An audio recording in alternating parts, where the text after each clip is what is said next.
Here now, if you take the Jubilee and Mystery, the last one is 1967. So do the math. It's going to take you to what year?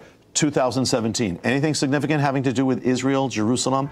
Gigantics. In fact, Netanyahu, the prime minister, would say this is one of the 4 greatest events of Israel's history. What happened for the first time, a major power recognized Jerusalem as not only belonging to Israel, but as the eternal capital of Israel. In the Jubilee, you have to get the right to the land. Not, no nation would ever give the right to Jerusalem, never recognize Jerusalem.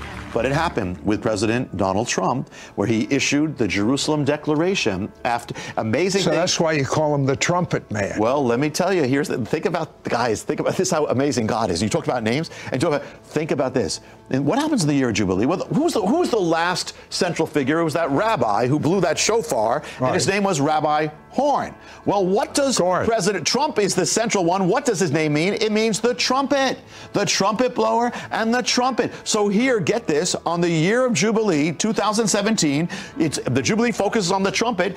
Who's in charge? The man called the trumpet. And Trump, and look, read the Bible, and it calls the word for it says the trump shall sound. Well, listen, God is amazing even in that.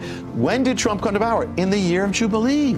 In fact, he had to be elected just when he was elected so he could predominate and he could sound in the year of Jubilee, because the trump has to sound in the year of Jubilee. And so it must sound the trump must sound throughout the land. That's exactly what it did. How could this only happen if the election was in 2016 at the end? And you say Jubilee is the time of restoration of land, restoration.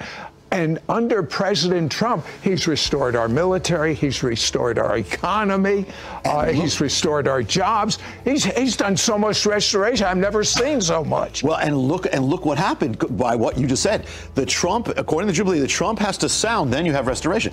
The Trump sounds, okay, and as it sounds, he gave that declaration in the year of Jubilee, just before it ended, December. He sounds, the Trump sounds, and what happens in the Jubilee? The original owner has to be restored to the right to their ancestral possession. It's exactly what happened. Jerusalem to the original owner. I mean, who could do that? Now, listen, Trump is not reading Leviticus, and he's not studying all these things. He's just doing it. Just like God is in charge of all these, of all leaders and all things. Let me give you something even, I don't know, more mind-blowing or extra mind-blowing. Everything you say is mind-blowing to me.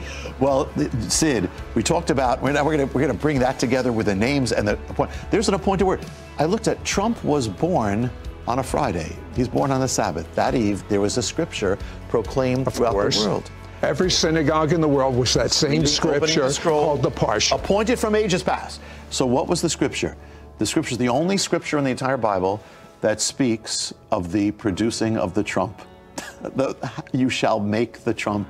On the day that the trump was produced to the world, brought forth, God says, you shall bring forth the trump. The trumpet, and it shall sound, and it's going to sound at the appointed time, the holy days, which is, it's like he was waiting until the year of Jubilee to sound. I mean, God, all our history is part of this, and not only that, Sid, I found that the other guy, the other Jubilee, you got Rabbi Horn. Now you have President Trump, see about a horn and a trumpet. And the thing is, the other rabbi, the reason why he had that trumpet, he had that horn, is because he read that scripture that was appointed at Trump's birth. He read that scripture that says, sounded in war. So it was linked all together. And I'm going to throw in one other thing, that whenever God does things, like the restoration of Israel, he raises up world powers and world leaders to bless it or to sanction it or to give the authority.